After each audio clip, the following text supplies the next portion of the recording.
अस्सलामुअलैकुम दोस्तों, कैसे हैं आप सब। मैं आप सबको यूट्यूब चैनल इंग्लिश लिटरेचर पे वेलकम कहती हूँ। हम जो पोएम आज के इस लेक्चर में डिस्कस करने जा रहे हैं वो विल्फ्रेड विल्सन जिप्सन की पोएम है जिसका नाम है द आइस कार्ड। अच्छा, अब ये जो आइस कार्ड पोएम है ना, इसका जो टाइटल है, it's a highly symbolic title. ठीक है, सिंबॉलिक किसे कहते हैं? वेल्ड मोड ऑफ कम्युनिकेशन को, कि ढके छुपे अल्फाज में बातचीत करना। बज़ाहिर मीनिंग कुछ और हो, लेकिन डीपर मीनिंग जो है, डीपर मतलब जो है उसका गहराई में कुछ और निकलता हो। अपेरेंटली हमें पता है, कार्ट कहते हैं जो चीज़ों को खींच के लेके जाती है, और आइस मतलब बर्फ को खींच के लेके जाने वाली जो कार्ट है उसकी बात की जा रही है यहाँ पे। ठीक है, लेकिन दिखाया ये गया है कि जो कार्ट है वो सिटी स्ट्रीट से आइस को लेके जा रही है इकट्ठा करके। लेकिन हम डीपर वे में देखेंगे ना, जब पोएम की टेक्स्ट को एवेल्युएट करेंगे तो हम पता लगेगा कि यहाँ पे जो है बेसिकली कंट्रास्ट दिखाया गया है हार्श अर्बन लाइफ और फ्रीडम ऑफ इमेजिनेशन के दरमियान में।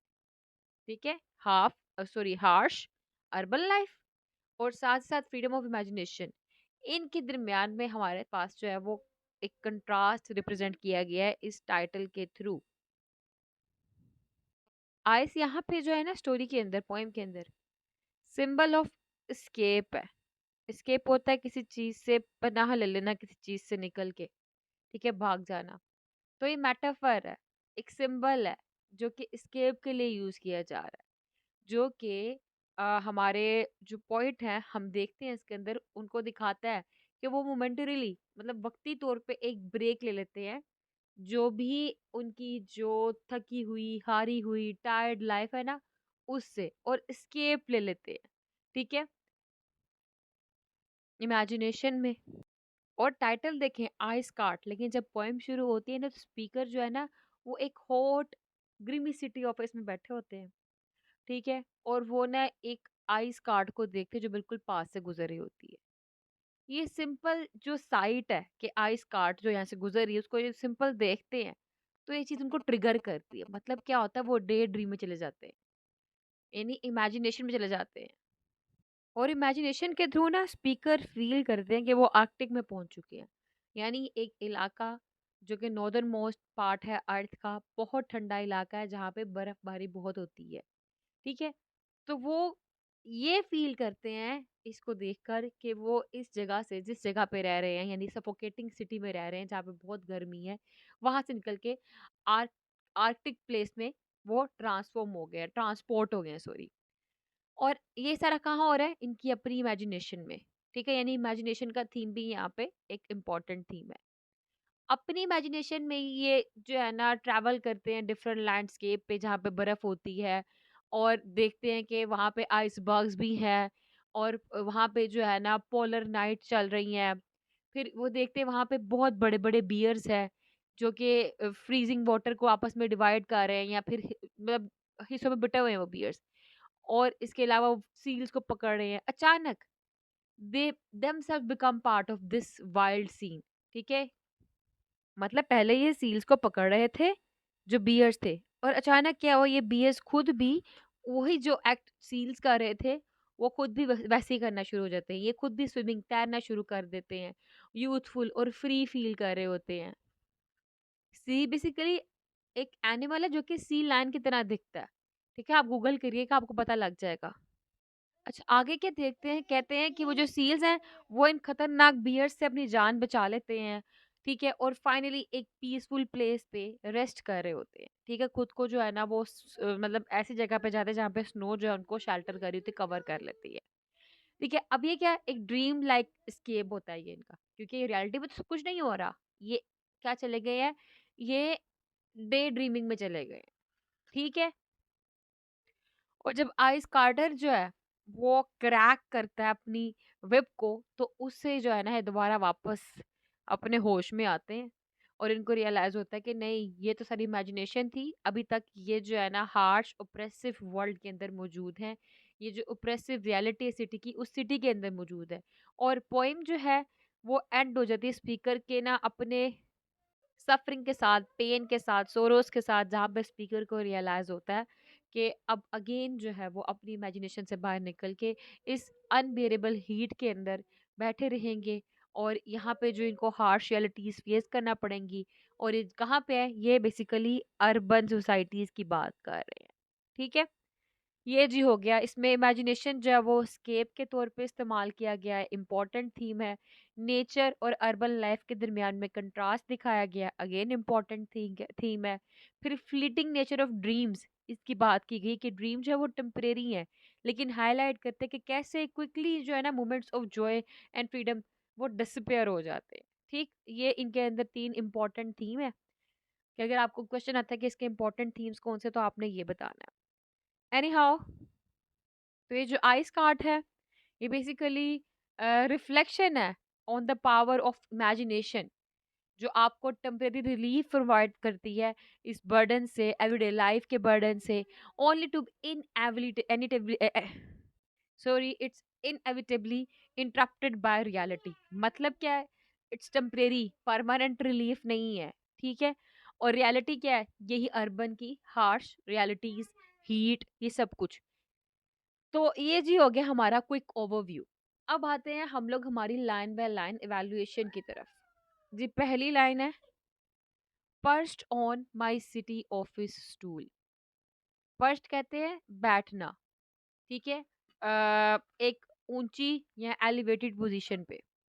कहता है मैं जो हूं ना अपने ऑफिस की चेयर के ऊपर बैठा हुआ हूँ, और ये कहाँ पे है, सिटी में है मेरा ऑफिस। और कितनी पर्स्ट अप, पर्स्ट और मतलब जिस तरह परिंदे की बड़ी बुलंद होती है ना सीट, वैसे high up like a bird on a perch. जैसे एक टहनी के ऊपर परिंदा बैठा होता है ना, बिल्कुल वैसे ही मैं अपनी कुर्सी पे बैठा हूँ। I watched with envy while a cool. कहता है मैं जेलेसी के साथ ऑब्जर्व करता हूँ समवन, कोई, क्या कह रहा है, who looked relaxed and comfortable. कहता है जब मुझे कोई रिलैक्स्ड और कंफर्टेबल नजर आता है तो मैं जेलेसी फील करता हूँ। एनवे कहते हैं जेलेसी को। And lucky carter handle ice. कहता है और क्या हुआ जी, एक खुशकिस्मत डिलीवरी मैन है, उसने अपने हाथ में क्या पकड़े हुए हैं जी, आइस के ब्लॉक्स पकड़े हुए हैं। कार्टर कहते हैं एक पर्सन जो ट्रांसपोर्ट करता है चीजों को एक जगह से दूसरी जगह। ठीक है, कहते हैं and I was wandering in a trice. In a trice मतलब होता है very quickly, in a short moment. कहते हैं in a short moment my mind drifted elsewhere. क्या हुआ कि थोड़े से लम्हे में ही मेरा दिमाग कहीं और चला गया। ये लाइंस थी। कहता है fall from the grey and grimy heat. कहता है इतनी दूर चला गया जहाँ पे डस्टी, पोल्यूटेड और स्टिफलिंग हीट वाली सिटी नहीं थी। ग्रीमी का मतलब होता है डर्टी, जो कि मिट्टी से भरी हुई हो, पोल्यूटेड हुई हो। ठीक है, और ग्रे मतलब वही डस्ट, धुआं हर जगह पे। तो कहता है मेरा दिमाग इतनी दूर चला गया कि वहां पे कोई डस्टी पोल्यूशन नहीं था, कोई भी वहां पे हीट वाली सिटी नहीं थी। कहाँ चला गया वो, ऑफ दैट इंटॉलरेबल स्ट्रीट। कहता मेरा दिमाग उनसे भी दूर चला गया। इनटॉलेबल स्ट्रीट यानी कि ऐसी चीजें जिनको बर्दाश्त ना किया जा सके, यहाँ पे स्ट्रीट की बात की जा रही है। तो कहती ये गलियां जहाँ पे अनप्लेजेंट इन्वायरमेंट है, अनबेरेबल इन्वायरमेंट है, मैं यहाँ से भी दूर चला गया। Over sapphire bird and emerald flow. अब यहाँ पे ओवर बर्ड का मतलब होता है लार्ज मेस। ठीक है, यहाँ पे सबसे बड़ा जो वो होता है बर्फ का टुकड़ा, आइसबर्ग जिसको हम कहते हैं ना, सबसे बड़ा बर्फ का टुकड़ा है, उसकी बात की जा रही है। फ्लो का मतलब होता है शीट ऑफ फ्लोटिंग आइस, के समंदर के ऊपर जब समंदर के ऊपर जब बहुत बड़ा बर्फ का टुकड़ा तैर रहा होता है, उसकी बात की जा रही है। तो जी पहले कहाँ पे था ये, गंदी मंदी पोल्यूटेड, धूप से भरी हुई, शायद बहुत गर्मियां होंगी, उस शहर के अंदर ये मौजूद था। ठीक है, गर्मियों वाली मैंने यहाँ पे वैसे बोला है, लेकिन वहाँ पे हीट बहुत थी।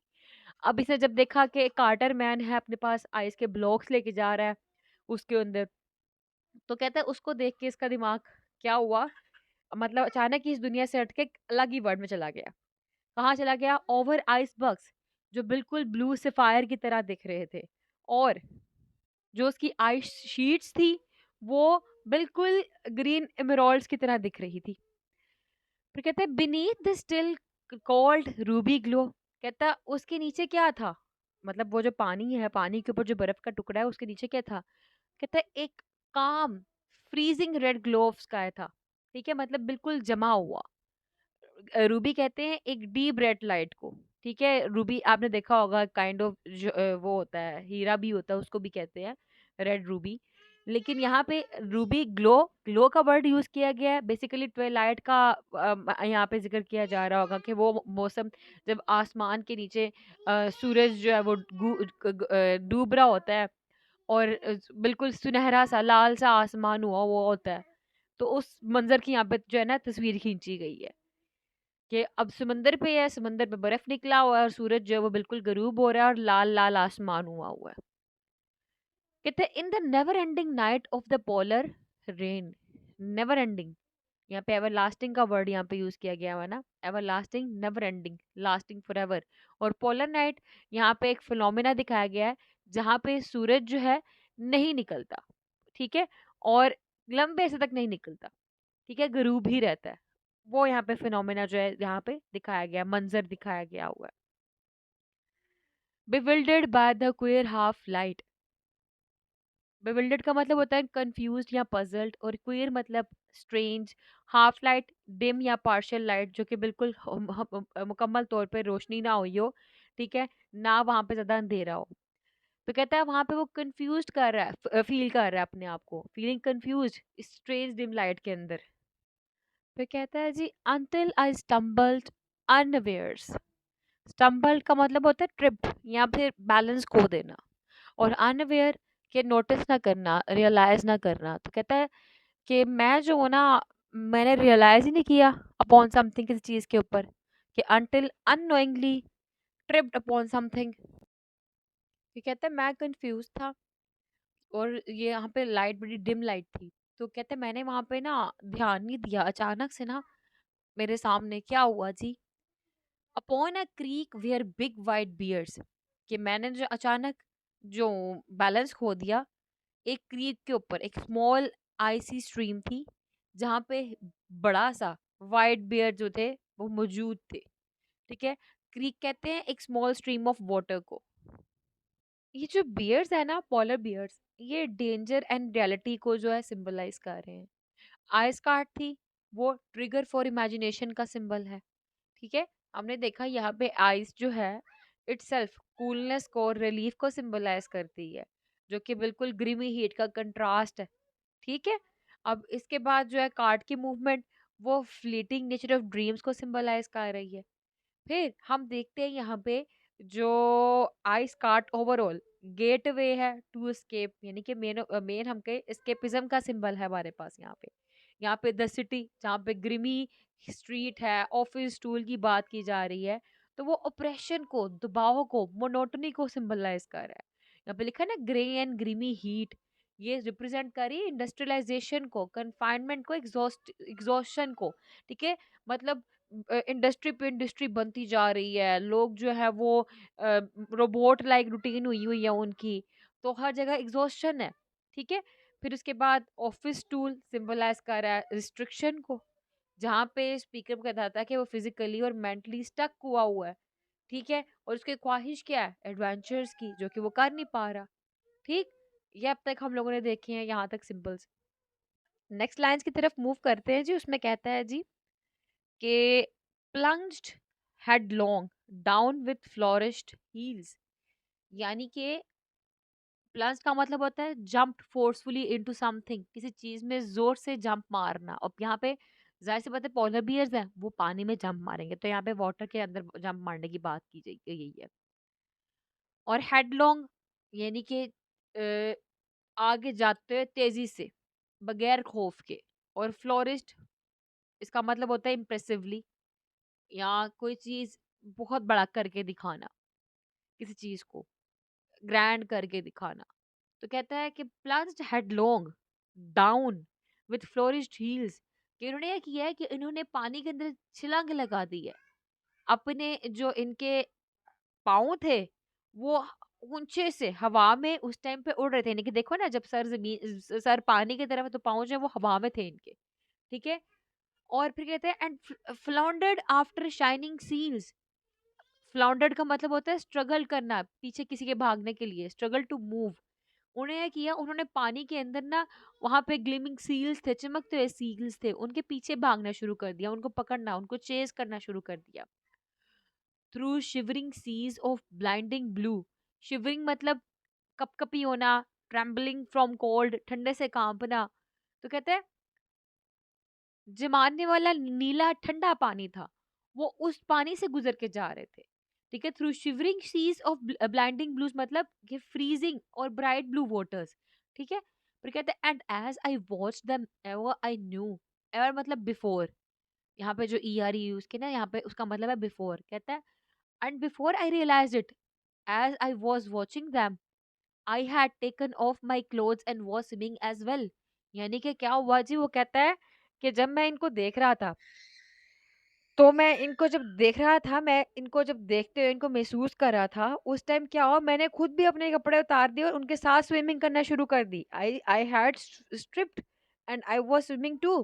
ठीक है, इसका मतलब ये कि मैं खुद भी उनके साथ तैरना शुरू हो गया, यानी कि इतना डीपर इमेजिनेशन में चला गया ये, कि ये खुद अब तैर रहा है अपनी इमेजिनेशन में। वो कहता है among the seal pack young and hell, कहता है मैं जब इन सील्स के ग्रुप के साथ खुद को तैरता हुआ महसूस कर रहा था, तो मैं ऐसा महसूस कर जैसे मैं जवान हूँ और स्ट्रोंग हूँ।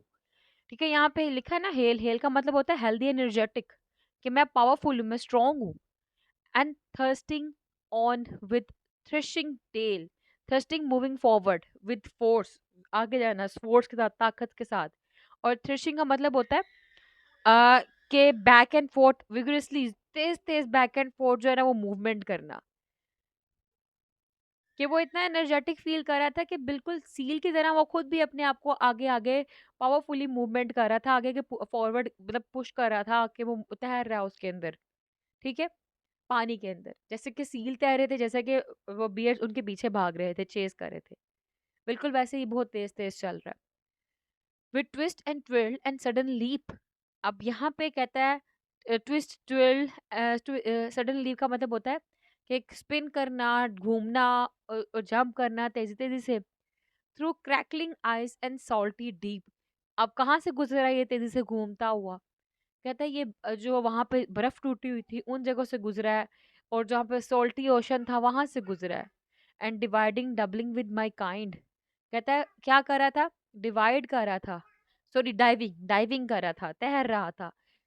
Doubling with my kind, kind swiftly softly, कहता है कि मैं जो है ना इन सील्स के साथ साथ चल रहा था, बहुत स्मूथली जो है तैर रहा था। until at last we left behind, कहता है फाइनली हम यहाँ से escaped कर गए, चले गए। those big white blundering bulks of death, यहाँ पे जो ब्लंडरिंग है वो है केयरलेस वे में मूव करना, और बिग मतलब लार्ज, और यहाँ पे बात की गई है डेंजरस पोलर्स बियर्स की, कि कहता है वो जो बहुत बड़े खौफनाक पोलर्स बियर्स थे, उन्होंने क्या किया, उन्होंने सांस लेने के लिए वहां पे रुके, and finally rested breathing heavily and lay at length with panting breath, के रुक गए, जोर जोर से सांस लेना शुरू कर दिया। अपॉन अ फॉर अनट्रेवल्ड फ्लो, कहता है कि एक ऐसी जगह आई जहाँ पे बर्फ के अंदर ना, पानी के अंदर एक फ्लोटिंग शीट थी बर्फ की, जिसको किसी ने हाथ भी नहीं लगाया था। वो उस जगह के पास जो है बैठे थे आराम करने, सांस लेने के लिए। beneath a gentle drift of snow, under a soft snowfall, snow drifting gently fine and white, कहता है स्नो जो थी वो सॉफ्टली गिर रही थी और बहुत डेलिकेट थी और वाइट थी, out of the endless polar night, कहता है from never ending darkness of the Arctic. अब यहाँ पे आर्कटिक एक प्लेस है जिस जगह पता लगा कि वो यहाँ पे आया है। अब यहाँ पे फर्दर वो स्नो का बताता है जी, snow drifting gently fine and white, कहता है वहाँ पे जो बर्फ थी वो सॉफ्टली आहिस्ता आहिस्ता से गिर रही थी, बहुत डेलिकेट और वाइट थी, out of endless polar night, कि ये जो नेवर एंडिंग डार्कनेस थी, orchid orchid sorry Arctic place इन्होंने यहाँ पे नाम मेंशन किया उस जगह की। कहते हैं यहाँ पे जो बर्फ थी ना, बड़ी इस जगह की जो बर्फ थी बड़ी सॉफ्ट, बड़ी डेलिकेट थी, बहुत वाइट थी। ठीक है, और आहिस्ता आहिस्ता करके गिर रही थी, फॉलिंग एंड फॉलिंग एवर मोर, कहता है वो कंटिन्यूसली यहाँ पे जो है ना बर्फ गिरती जा रही थी, यानी नेचर का पूरा एक सीन बनाया हुआ है।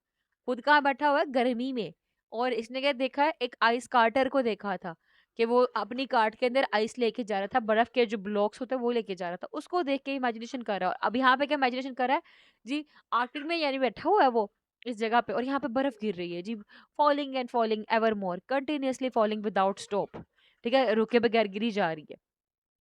कहते till I was buried fathoms deep, fathoms कहते हैं एक यूनिट ऑफ डेप्थ को, जो कि यहाँ पे पानी को मैयर करने के लिए इस्तेमाल किया जाता है।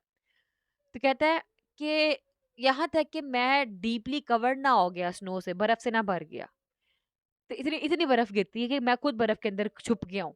The carter cracked a sudden whip, कहता अब क्या हुआ जी, वो होश में वापस आ गया। कहता आइस कार्टर जो था ना, उसने अचानक से अपनी whip जो थी उसे स्नैप्ड किया। whip बेसिकली लेदर की छड़ी सी होती है, जिसको हम लोग फ्लॉग भी कहते हैं, या लैश भी कहते हैं, स्ट्रैप भी कहते हैं, बेल्ट भी कहते हैं। ठीक है, लेदर की बनी हुई होती है वो। तो कहता है जब उसने मारा, सडनली अचानक से उसने मारा, स्नैप्ड किया उसको। आई क्लच्ड माई स्टूल विथ स्टार्टल ग्रिप, यानी अब ये वापस होश में आ गया है। कहता है आई क्लच्ड, क्लच जोर से पकड़ लेना, स्टूल, अपने स्टूल कहते हैं जिस मैं अपने ऑफिस के स्टूल पे बैठा था, मैंने सरप्राइज होके, हैरान होकर उसको जोर से पकड़ लिया। अवेकनिंग टू द ग्रिमी हीट, मैं फिर इस डर्टी ओप्रेसिव हीट में जाग उठा। ऑफ दैट इनटॉलरेबल स्ट्रीट, के वापस मैं वहां पे आ गया उस शहर में जहाँ पे मैं सांस नहीं ले सकता था।